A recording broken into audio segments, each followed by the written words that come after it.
Assalamualaikum warahmatullahi wabarakatuh. Perkenalkan, nama saya Orjelan Rifai selaku peserta pelatihan dasar CPNS Kementerian ATR dan BPN tahun 2025 gelombang 1 angkatan 1 dan dari kelompok 2. Hari ini saya ingin sharing terkait apa saja yang saya pelajari dalam pelatihan dasar agenda 3 tentang Smart ASN bersama Pak Arwin Basso selaku Widya Iswara dari BPSDM Kementerian ATR dan BPN.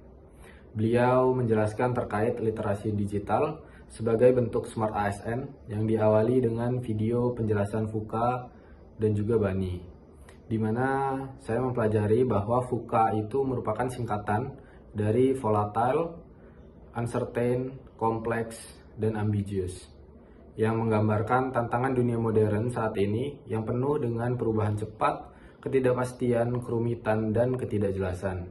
Dalam konteks ASN, pemahaman VUCA penting agar kita bisa menjadi pribadi yang lebih adaptif, fleksibel, dan siap menghadapi perubahan. Sedangkan BANI merupakan singkatan dari brittle, anxious, nonlinear, dan incomprehensible. BANI menggambarkan tantangan dunia modern setelah era VUCA dengan penekanan pada rapuhnya sistem, kecemasan manusia, hubungan sebab akibat yang tidak linear, serta kompleksitas yang sulit untuk dipahami. Dalam konteks ASN, memahami BANI penting agar kita tidak mudah panik, mampu menjaga ketahanan mental, tetap adaptif, dan mencari solusi kreatif dalam menghadapi tantangan yang tidak menentu. Selanjutnya, literasi digital sendiri terdiri dari 4 pilar, yaitu digital skills, digital culture, digital ethics, dan digital safety. Digital skill sendiri berupa kemampuan menggunakan teknologi digital, yang sebagai contoh dalam ASN saat ini adalah bisa mengoperasikan aplikasi perkantoran seperti Microsoft, kemudian menggunakan layanan e-government, memanfaatkan media sosial secara tepat, hingga mengolah data dengan aplikasi digital. Untuk digital culture sendiri berupa bagaimana kita membangun sikap, perilaku, dan kebiasaan kita sebagai individu yang baik dalam menggunakan teknologi. Sedangkan untuk digital ethics berupa aturan moral dan etika ketika kita menggunakan teknologi ataupun sosial media, terutama di ruang digital. Contohnya, tidak menyebarkan hoaks, menghormati privasi orang lain, menggunakan bahasa yang sopan dalam komunikasi online, serta tidak melakukan plagiarisme.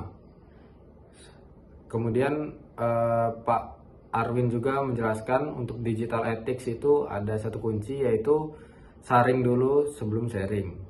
Jadi kita sebagai ASN perlu menyaring apa saja yang kita akan sharing di sosial media kita, baik itu untuk urusan pribadi maupun apalagi tentang pemerintahan. Kemudian untuk digital safety berupa kemampuan melindungi data pribadi, perangkat, dan identitas digital dari ancaman kejahatan cyber. Contohnya adalah menggunakan password yang kuat, unik, dan juga rumit.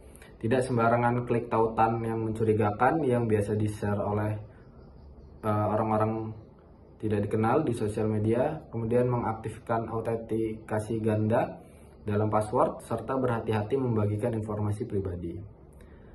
Dan untuk yang terakhir, saya ingat betul dengan video yang di-share oleh Pak Arwin Basso, yaitu terkait video sifat seorang singa. Bagaimana kita manusia bercermin dari singa yang memiliki kekuatan, yang membangun kekuatannya dengan diam-diam, tidak dengan banyak omong, tetapi semua orang tahu tentang keberadaan kita, semua orang aware dengan kekuatan kita, dan juga kita menjadi pribadi yang memiliki jiwa leadership di antara orang-orang yang berjiwa pejuang. Serta kita juga, jika kita ingin memiliki tujuan, kita harus memperjuangkan tujuan kita tersebut dengan mati-matian dan dengan sungguh-sungguh, dengan tidak adanya rasa ragu-ragu.